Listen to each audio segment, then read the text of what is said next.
Thank you so much for doing this interview with me. And will you start by telling us your name or telling me your name and where you're from and where you're living now? Sure. My name's Lourdes, and I'm originally from the Philippines. Immigrated here with my family in the late 60s and grew up in the Chicago suburbs of Oak Park and South Holland. And then I moved to Chicago, and the current location that we're in now, I've been here since 1995. So that's 25 years now, right? Correct. Very cool. Can you please describe how this place looks now, the place you're living in now? It's definitely gotten greener. They've done a lot to plant trees in the parkways and also in the larger thoroughfares. They made it parkways with planters. We had a really bad Asian longhorn beetle infestation, and so many of the trees were cut down, and they've since replaced that. And they've also made this area more biker friendly. There weren't bike lanes that were here 25 years ago, and now they have designated bike lanes, and they even have a slow lane on one of the major thoroughfares where it's really pedestrian friendly and it's limited traffic except for local residents. So you could walk right in the middle of the street. Oh, very cool. Wait, so what is a slow lane? So it is where it's designated a pedestrian walkway. So even though it's a regular street, it's Leland Avenue. And it extends probably about 2 or 3 miles. And you can walk down the middle of the street or bike, walk your dog or run. And they have Okay. traffic cones in. So it's almost like a slalom pattern. If cars wanted to go through there, they had to go around all these cones to get through. So it slows them down. Traffic's still allowed, but it's really local residents that they want using it instead of anyone driving through. Cool, that's awesome. So what do you like most about living here? I love its proximity to the downtown area. We have great public transportation, train, bus. We're also very close to the lakefront. We have great public schools here in the neighborhood, a variety of international cuisine. A lot of good international flights. Henry said a lot of good international flights from O'Hare. Nice. And, independent movie theater, many public parks with a swimming pool. And you feel like you are... Good transportation around here? Okay, remember she's interviewing me, okay? And I already said the good transportation part. And also being able to walk everywhere and get to a grocery store, a place to eat, for restaurants, a variety of bars.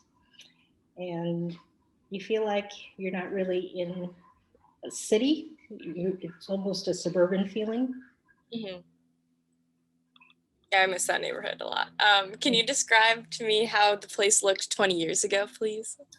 In the past, this seemed like it was so far north for people who were moving out of like maybe the younger neighborhoods when people first get out of school and move to the city and start working. So we moved further north, and I thought this was so far north. And it wasn't really a neighborhood that many people were aware of. It wasn't really heavily populated by young families or younger people. And so we didn't have the variety of fancy coffee shops and restaurants like we do now. And there was a lot of old Victorian houses. And as the neighborhood started changing, they were tearing down these houses and putting up townhouses instead. And we have an international private French school now that's located across the street. And I guess some people say that you know your neighborhood made it if you had a Starbucks put in. So there's 2 Starbucks in the neighborhood. So for some people, they think they've made it, but to Starbucks. So there's definitely more families. It's still a very diverse population. And they try to do affordable income houses here, but it's really, it's probably, they could do much better with that. What do you remember from when you first moved here? That it was so far north. I was wondering if we were still considered being in the city of Chicago. And then we just had a crazy first 6 months here. So in the first 6 months, there was a shooting across the street in the alley where a teenager died. And we came home from being out of town and we saw all these teenagers across the street. There used to be the Ravenswood hospital across the street. And we found out that there was someone shot outside and the hospital had refused to come out and get him, saying that it wasn't part of their duty and they didn't want to be held liable. So they actually had to call 911 in order to get this teenager to get treated at the emergency room, probably like 100 feet away from the hospital. So that was one. That was probably in May. That's And intense. that was, and then in 2 months later in June or July, it was a heat wave. So there was a massive heat wave in 1995, and in a 5-day period, about 700 Chicagoans died, and mainly people who came from lower incomes, poorer neighborhoods who didn't have access to air conditioning. So I remember losing power a few times during that time span. And it was later on that I found out how many people died in 5 days. And so with the shooting and then losing electricity, I thought, wow, where the heck did we decide to live? And I also remember then too that there are so many apartment buildings that are now condominiums, but back then there were some streets that were not considered safe to walk down after you got off the L. And I remember coming home at night one time and walking down Montrose Avenue, and this car stopped and it was flashing gang signs. And I thought it was at me, but actually it was someone walking by me. But I remember being so scared. And also at the same corner, there was also another shooting there. And so it was at either a liquor store. I think there's a liquor store at the corner of Montrose and Walcott. And so that, once again, I thought there's gangs, there's shootings, what the heck did we get into? But in 25 years, it has changed for the better. And I don't think that this is an unsafe neighborhood. So on the other side of the spectrum, what was your favorite part about living here 20 years ago? The fact that you felt like we were away from the city. So after about a 25-minute train ride, you were in this space that had a yard, a lot of trees. You weren't on top of each other. There weren't that many apartment buildings. It just wasn't, it's still densely populated, but you felt like you had your own space. And I like how it wasn't so crowded back then.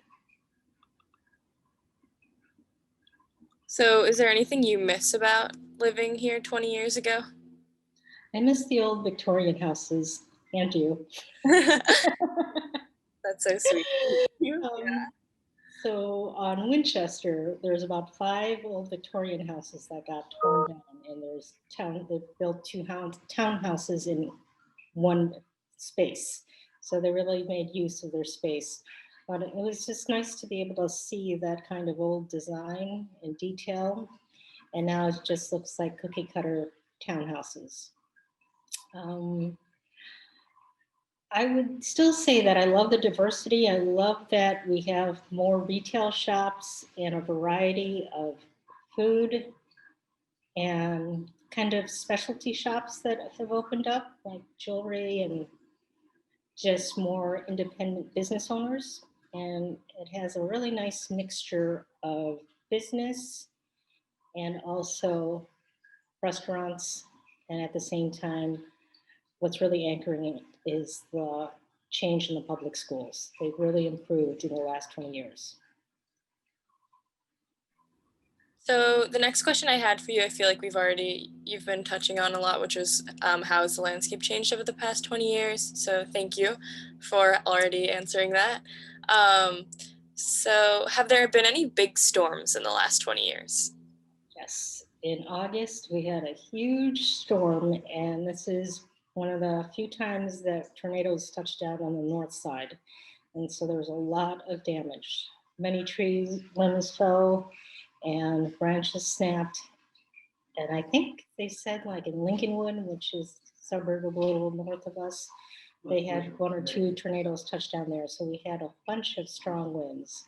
So once again, we're out of town. We came back and we just see all these tree limbs in the street on top of cars. And one of our neighbors lost a limb, and it just like flew over another person's garage. There's a change in our neighborhood What changed in it? across the street. Yes, we're getting to that. So yeah, that was a big storm. And then the other thing that was new was these polar vortexes, which I'd never heard of before. And then in a 4-year, 5-year period, we end up having 3 of them. So I'd never heard of one before. And back to back, I think it was January 2013, and then February 2014, and then January 2019, we had a polar vortex. And so that's disturbing to see how quickly it's coming back to back after not having had one or experienced one ever since living in the US.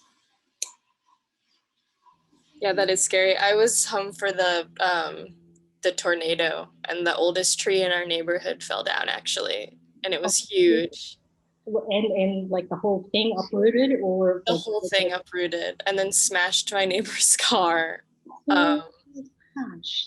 But then they later used the car in the art walk that we had, and like took a time-lapse video of the city like putting up Oh, the tree. wow. I don't know if you saw this, but my or like my mom posted about it or something. I feel like she did, but they like pretended that the smushed car was an art piece called Smoosh, and they like wrote about it in Block Club Chicago. Oh, I'll have to look at that. No, I haven't heard that. It was like pretty, I mean, it was sad, and the whole neighborhood was sad about losing this beautiful tree, and then our neighbors were like, oh god, we lost our car, but like it was their art piece was like a sweet way to look at the situation, I think. Was it loud? The storm was it loud, like the hot, can you hear the winds? And Yeah, we all went into the basement, and like it was only like 45 minutes, but it was really loud, and everything was like you could like see things just whipping around a little bit. wow. And like, I mean, I'm not like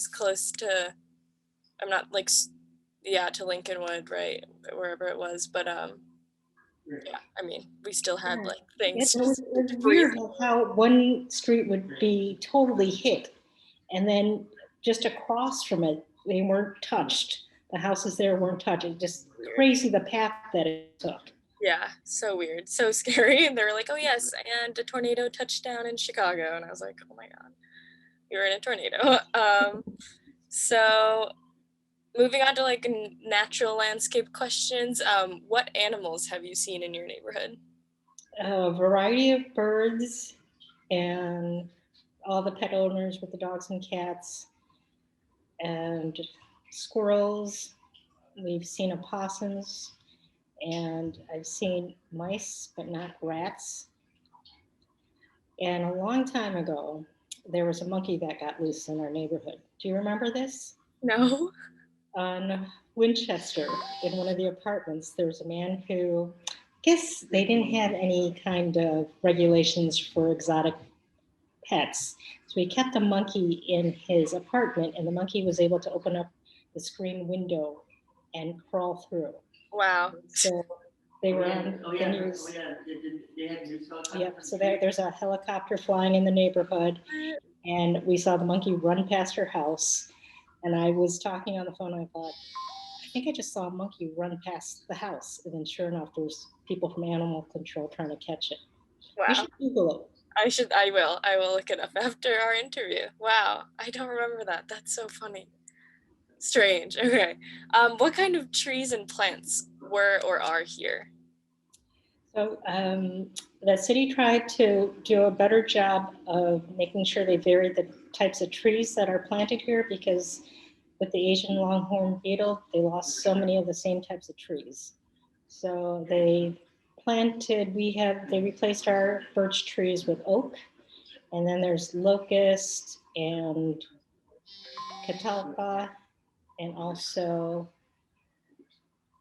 pretty much just a wide variety of deciduous trees where they lose their leaves every winter and fall. So it's very good, along with maple.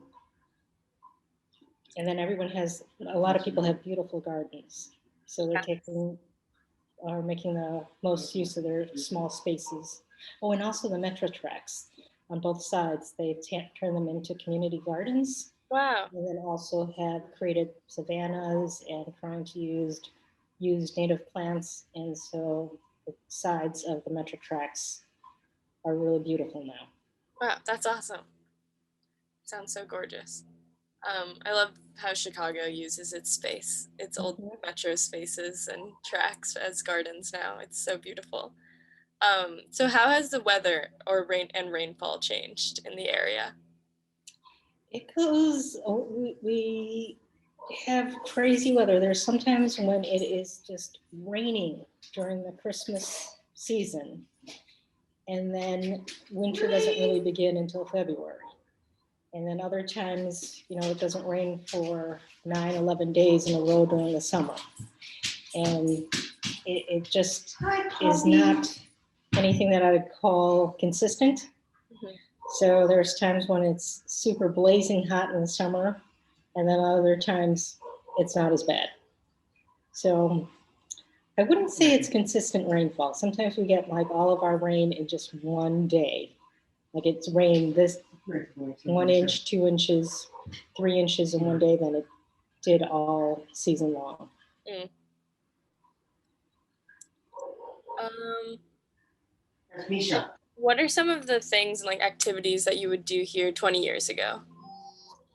Still the same things that I do now. So walking, going to the park, being able to play tennis or baseball or playing catch, riding my bike, and walking to the grocery stores, and also going to the lakefront, riding our bikes to the lake.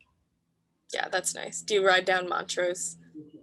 Yes. Yeah, And then very nice. and Damon, and then with that Leland slow lane, we could take it all the way to the lakefront. You can write a new air program. Mhm. Wait, what did Henry say? He said that there's 2 shared or slow lanes now. There's, besides the Leland one, there's also one in Lakeview. I can't remember what the street is called. You can ride your bikes on the street and they don't allow cars. Yeah, that's awesome. And then plus, you know about the 606 trail too, right? Yeah, Yeah, that's beautiful too. we love the 606. So yeah, those were my only questions for you, because you said that what you do here now is similar to what you did 20 years ago, right? So Mhm. okay, cool. Yes, they still made it very pedestrian friendly here.